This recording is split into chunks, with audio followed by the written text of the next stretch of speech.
तो कैसी चल रही है पढ़ाई बच्चों? क्लास 10 के अंदर जनरली लाइफ के अंदर बच्चों को जनरली क्वेश्चन पे डाउट रहता है और वो क्वेश्चन बोर्ड के लिहाज से बहुत ज्यादा इंपॉर्टेंट क्वेश्चन है और वो क्वेश्चन है हमारे पास सुधा वाला क्वेश्चन। इस सुधा वाले क्वेश्चन के अंदर बच्चे जनरली अटकते हैं, डाउट मतलब रहता ही रहता है, हर बच्चे कॉमन डाउट है, इसको प्रॉपर्ली एक्सप्लेन नहीं कर पाते हैं और हो क्या रहा है इसके अंदर, कैसे स्टेटमेंट बोल रही है वो नहीं समझ में आता। अब देखिए जाएगा क्वेश्चन हमसे क्या बोल रहा है, Sudha find out that a sharp image of a window pane of her science laboratory he formed at a distance of 15 centimeter from the lens. She now tries to focus the building visible to her outside the window instead of window pane without disturbing the lens. In which direction will she move the screen to obtain a sharp image of building? What is the approximately focal length of the lens? अब सबसे पहले तो हम एक काम करते हैं, lens है कौन सा, लेंस के बारे में डिस्क्राइब नहीं किया क्वेश्चन में, बट क्वेश्चन ने अपने को एक हिंट दे दी। क्या दिया क्वेश्चन ने हिंट? क्वेश्चन ने मुझसे ये कहा है कि एक शार्प इमेज फॉर्म हो रही है। कहां पर फॉर्म हो रही है? स्क्रीन पर। तो आप क्या करोगे, आपको अगर स्क्रीन वाला पॉइंट बोल दिया तो इसका मतलब स्क्रीन पर जो भी इमेज बनती है क्या वो हमेशा रियल और इन्वर्टेड बनती है? रियल और इन्वर्टेड बनती है, और रियल और इन्वर्टेड बनाने वाला मात्र एक लेंस है जिसका नाम क्या है? कॉन्वेक्स। मतलब हम कौन से लेंस का इस्तेमाल करेंगे? कॉन्वेक्स का। इतना अपना क्वेश्चन क्लियर हुआ। अगर कॉन्वेक्स का होगा तो फोकल लेंथ हम पॉजिटिव में अज्यूम करेंगे, अगर कॉन्वेक्स का होगा तो फोकल लेंथ किस में अज्यूम करेंगे? पॉजिटिव में। अब इतना पॉइंट समझ में आया कि नहीं है? पहले बेसिक जितना हमें बातें समझ में आ रहा है वो हमने समझ लिया। अब हमसे क्वेश्चन क्या कह रहा है, एक लड़की है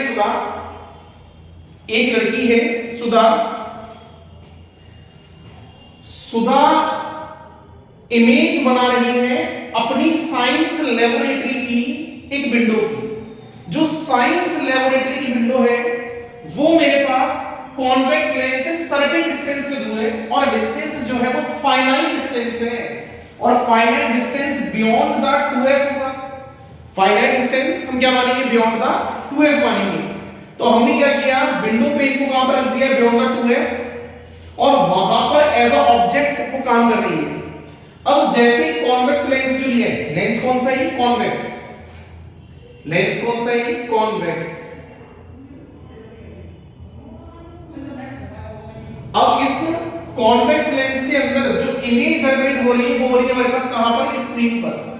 अब स्क्रीन पर जो इमेज बन रही है वो रियल और इन्वर्टेड इमेज बन रही है, बट जो इमेज बन रही है उसने कहा कि शार्प इमेज इसकी जनरेट हो रही है और वो करीबन इस लेंस से कितना है? 15 सेंटीमीटर दूर है।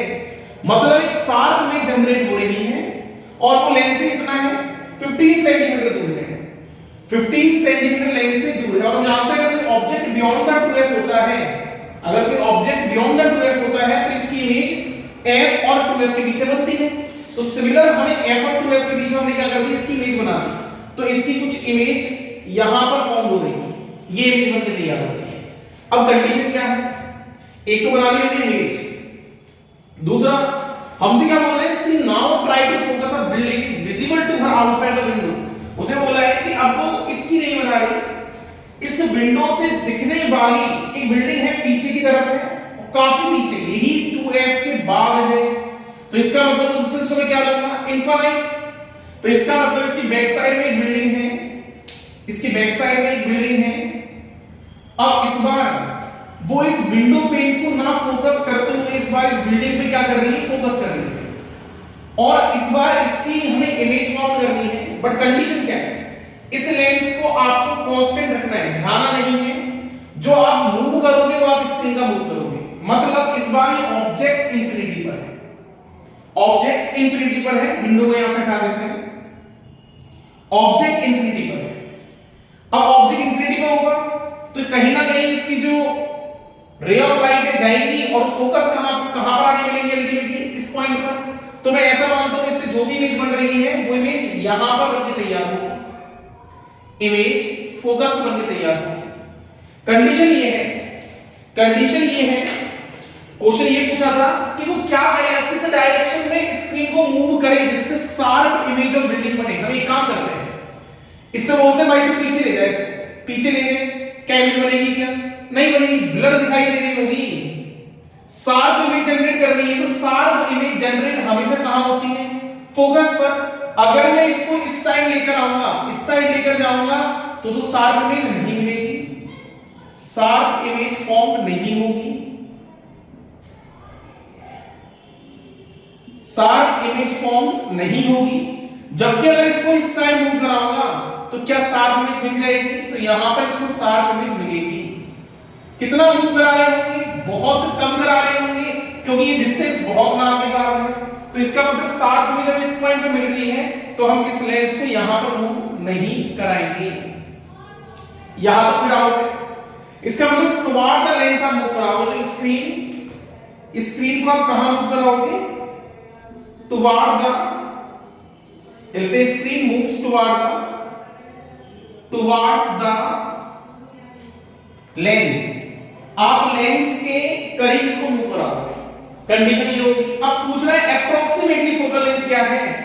जब ये 2f पे विंडो पेन रखा हुआ था, 2f पे बियॉन्ड पर रखा हुआ था, तो क्या कहीं ना कहीं इन दोनों के बीच में बनी थी। ये डिस्टेंस को अगर मैं नेग्लिजिबल डिस्टेंस मान लूं तो कहीं ना कहीं फोकस भी कितना होगा, तो अप्रोक्सीमेटली फोकल लेंथ कितनी आएगी, प्लस का 15 सेंटीमीटर, प्लस का 15 सेंटीमीटर फोकस रहेगा, फोकल लेंथ रहेगी। ये अपने को दिमाग में रखना है।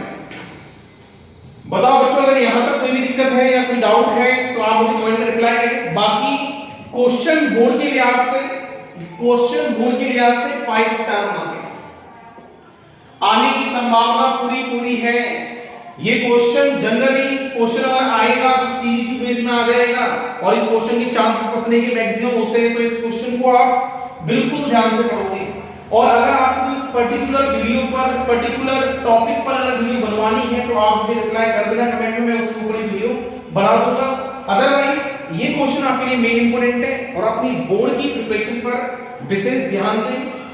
कोई भी क्वेश्चन नहीं छोड़ना है, एनसीईआरटी बिल्कुल फिंगर टिप्स पे करके जानी है, प्लस हर एक क्वेश्चंस को 2 से 3 बार लगा के देखें। लास्ट टाइम हमारे पास आज के अकॉर्डिंग अगर देखा जाए तो लगभग 3 से 4 दिन बचे हुए बोर्ड के, सॉरी आज तारीख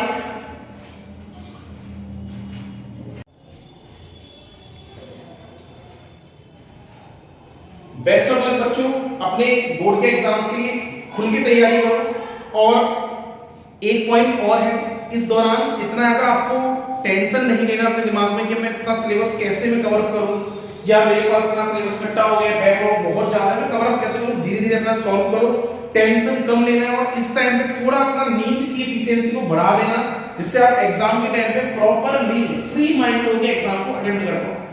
प्लस साइंस और मैथ्स के अंदर नंबर ऑफ साइकिल को बढ़ा दीजिए, क्वेश्चंस लगाने की एफिनिटीज बढ़ाइए, अपनी टाइम लिमिट के अकॉर्डिंग अपने क्वेश्चंस करिए। ये आपके मेन क्लू है। आपको अगर बोर्ड में अच्छे मार्क्स ऑब्टेन करने हैं टारगेट रखिए 95 प्लस।